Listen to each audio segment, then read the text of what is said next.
बिस्मिल्लाहिर्रहमानिर्रहीम अस्सलाम वालेकुम। Welcome to this video. Mathematics for grade 9th unit number 2 continue है लॉगरिथम एक्सरसाइज नंबर 2.4 का आज क्वेश्चन नंबर 2 सॉल्व करेंगे इस वीडियो में हम, और इसके जितने भी पार्ट्स हैं वो सारे कंप्लीट करेंगे। क्वेश्चन सॉल्व करते हैं हम। हमारे पास जो क्वेश्चन है वो है find the logarithm of the following numbers by using calculator. तो इसके जो फर्स्ट पार्ट है वो है 900।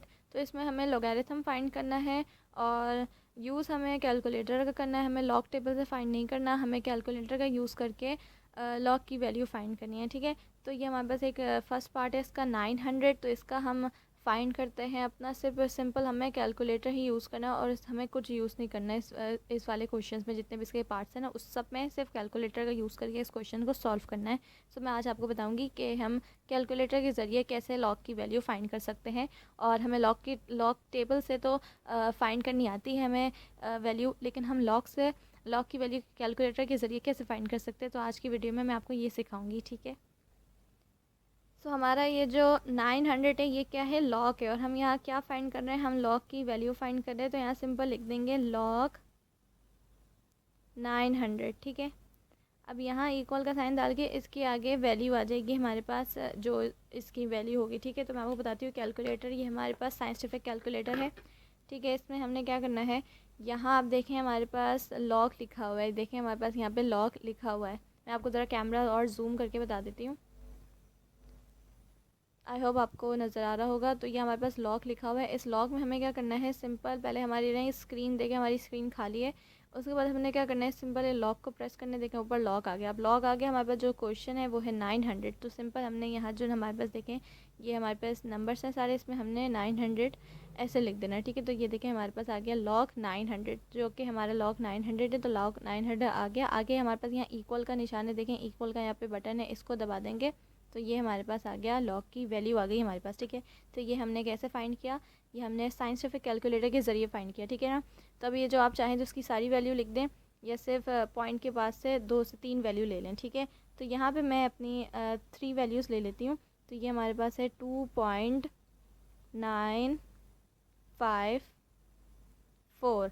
ठीक है, अब यहाँ देखिए मैंने 4 तक मैंने हिसाब लिया कि मैं 4 तक वैल्यू लूँगी। ठीक है, 2 पॉइंट के बाद 954 ले रही हूँ। अब 4 के बराबर में जो 2 है वो 2 देखें 5 से छोटा है। अगर 5 से बड़ा होता तो हम ये जो 4 को ना 5 कर देते, लेकिन ये जो 2 है ये हमारा 2 क्या है, 5 से छोटा है। ठीक है, तो इसको हमने 4 ही रहने देना है। इस डिजिट को जो 4 हम नंबर ले रहे हैं इसको हमने 4 ही रहने देना है। ठीक है, तो हमने इसको 4 ले लिया। ये हमारा नेक्स्ट पार्ट है 45.54। ठीक है, तो इसको भी बिल्कुल हमने वैसे ही सॉल्व करना है साइंटिफिक कैलकुलेटर के ज़रिए। तो ये हमारा जो क्वेश्चन है वो है 45.54। तो ये हम क्या फाइंड कर रहे हैं, हम ये लॉग की वैल्यू फाइंड कर रहे हैं। तो ये हमारा लॉग है, तो ये हमने इसको लॉग के बराबर ले लिया। लॉग हमारा क्या है, 45.54 है। अब इस लॉग का हम कैलकुलेटर से आंसर निकालेंगे। ठीक है, तो ये हमें लॉग टेबल का हमें यूज़ करने की ज़रूरत नहीं है इस क्वेश्चन में। तो ये हम यहाँ जो हमारे पास लॉग का जो बटन है इसको प्रेस करेंगे। देन हम क्या करेंगे, जो हमारे पास क्वेश्चन है वो है क्या है, 45.54 ना। तो इस सिंबल जो हमारे पास ये जो कीपैड्स में बटन्स है इसमें जो 4 है उसको प्रेस करेंगे। देन 5 को, पॉइंट है, फिर पॉइंट को 4 को प्रेस करके ये इक्वल का जो बटन है वो दबा देंगे। ठीक है, इक्वल का जो बटन है उसको प्रेस कर देंगे। तो देखिए हमारे पास आंसर आ गया है, 5.54 का है 1.6583। ठीक है, तो हम ज़्यादा से ज़्यादा पॉइंट के पास से 2 से 3 वैल्यू ले सकते हैं। ठीक है, तो यहाँ मैं आंसर यहाँ नीचे लिख देती हूँ, आप इक्वल के उधर ही लिखिएगा। ठीक है, क्योंकि मेरा फिर आंसर आएगा नहीं, फिर मुझे नेक्स्ट क्वेश्चन भी वहाँ से स्टार्ट करना है। ठीक है, तो यहाँ मेरा आंसर क्या आ रहा है, चलो मैं यही लिख देती हूँ 1.658। ठीक है, तो मैंने डेसिमल पॉइंट के बाद सिर्फ 3 डिजिट्स ले लिए। ठीक है, 658, 1 के बाद पॉइंट है, फिर 658 ले लिया। ये 3 नहीं लिया, 3। अब देखिए 3 हमारे पास जो है वो 5 से छोटा है, तो अगर बड़ा होता तो मैं 8 को 9 कर देती। ठीक है, लेकिन ये 5 से छोटा है तो मैंने इसको 8 ही रहने दिया इस डिजिट को। बाकी आप 3 डेसिमल पॉइंट के बाद 3 से 4 डिजिट्स ले सकते हैं। ठीक है, अब इसका नेक्स्ट क्वेश्चन है जो हमारे पास है, थर्ड पार्ट है इसका, वो है हमारे पास 36582। तो ये भी सिंपल वैसे ही सॉल्व होगा। लॉग ये हमारा क्या है, 36582 इक्वल्स टू, अब ये भी हमने सेम वैसे ही करना है, लॉग प्रेस करना है।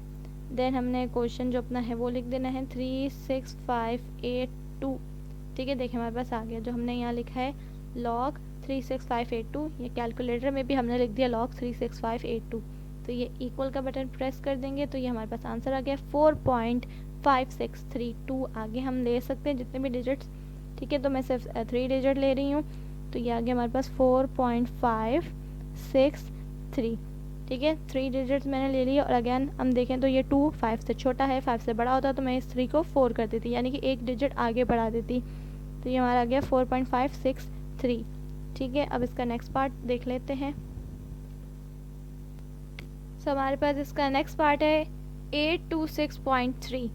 तो ये हमारा क्या है, लॉग है। तो लॉग 826.3 इक्वल्स टू, अब इसका आंसर निकाल लेते हैं। सिंपल लॉग प्रेस करना है, देन हमारा जो क्वेश्चन है 826.3। तो देखिए हमने लिख दिया लॉग 826.3 इक्वल्स टू, इक्वल का बटन प्रेस कर देना है, देन हमारे पास आंसर आ गया 2.917137753। तो हम पॉइंट के बाद 2 से 3 डिजिट्स ले लेंगे, तो ये हमारे पास आ गया 2.917। अगेन देखें तो 7 के बराबर वाला डिजिट जो 4th डिजिट है वो है 1, 5 से छोटा है, 5 से बड़ा होता तो हम इस 7 को 8 कर देते, यानी कि एक डिजिट आगे बढ़ा देते, ठीक है। तो अब ये हमारा 1 5 से छोटा ही है तो इसको 7 ही रहने देंगे, ठीक है। अब इसका नेक्स्ट पार्ट देख लेते हैं। तो ये भी हमारा बिल्कुल वैसे ही सॉल्व होगा। इसको लॉग 0.00851 लिख लेते हैं, क्योंकि ये लॉग ही है तो लॉग की हम वैल्यू फाइंड करेंगे। अब यहाँ पे सिंपल लॉग प्रेस करना है और जो हमारे पास क्वेश्चन है 0.00851 इक्वल का बटन प्रेस करके आंसर आ रहा है हमारे पास नेगेटिव आ रहा है -2.07007044। तो हम यहाँ 2 से 3 डिजिट्स ले लेते हैं। मैं यहाँ लिख देती हूँ आपकी ज़्यादा आप लोगों को नज़र आ जाए। तो ये -2.0700, ठीक है। तो यहाँ हमारे पास 00 है। अब देखें 00 है तो मैं इसको 1 बनाना भूल गई। देखिए 7 जो हमारे पास है वो 5 से बड़ा डिजिट है, तो हम चाहें तो 7 दोबारा ले लें या तो फिर इस 0 को 1 बनाते हैं, ठीक है। तो मैं यहाँ पे 7 ही लिख देती हूँ क्योंकि अभी मैं इसको 1 बनाना भूल गई, तो मैंने यहाँ उसको 7 लिख लिया। अब 7 के बराबर वाला डिजिट जो है वो देख सकते हैं 0 है। 0 तो 5 से ऑब्वियसली छोटा है, तो इसलिए इस 7 को 7 ही रहने दिया, ठीक है। तो वो हमारी मर्ज़ी कि हम जितने भी डिजिट्स ले दें, हमारा आंसर वैसे सही आएगा। जो हमारा सिर्फ क्वेश्चन चेक जो करेंगे ना, वो हमारा पॉइंट के बाद 2 से 3 वैल्यू को ही गौर करेंगे, ये नहीं कि वो सारे डिजिट्स देखेंगे, ठीक है ना। तो ये हमारा आंसर ये भी करेक्ट है। अब इसका जो लास्ट पार्ट है वो देख लेते हैं, वो भी सेम नेगेटिव आएगा इसका भी आंसर, क्योंकि देखें हमारे पास 0 से स्टार्ट हो रही है वैल्यू। तो 0 पॉइंट देखें इस तरह 000097, तो ये हमारे पास 0 से वैल्यू स्टार्ट हो रही है ना, तो ये हमारा आंसर नेगेटिव आएगा, ठीक है। पहले भी मैं आपको बता चुकी हूँ 0 से हमारे पास अगर क्वेश्चन स्टार्ट हो रहा हो तो हमारे पास नेगेटिव आती है आंसर इसका। तो ये हमारे पास है लॉग 0.000097। इसका आंसर निकाल लेते हैं। लॉग प्रेस करेंगे, देन 0.000097, ठीक है। देखें ये ज़्यादा ज़ीरो तो नहीं हो गए, एक बार मैं फिर कर देती हूँ। लॉग की वैल्यू लॉग प्रेस करके 0.000097, ठीक है। तो ये हमारे पास आंसर आ रहा है, ठीक है। तो ये हमने प्रेस किया तो ये हमारा आंसर है -4.01322826। तो ये अगेन इतना लंबा आंसर है, तो इसको हम पॉइंट से 2 से 3 डिजिट ले लेते हैं। तो अब ये देखें 3 है तो मैं 3 ही ले रही हूँ, ठीक है ना, क्योंकि 2 है, 2 जो हमारे पास डिजिट है वो 5 से छोटा है, 5 से बड़ा होता तो मैं लेती इसको 3 से 4 ले लेती, ठीक है।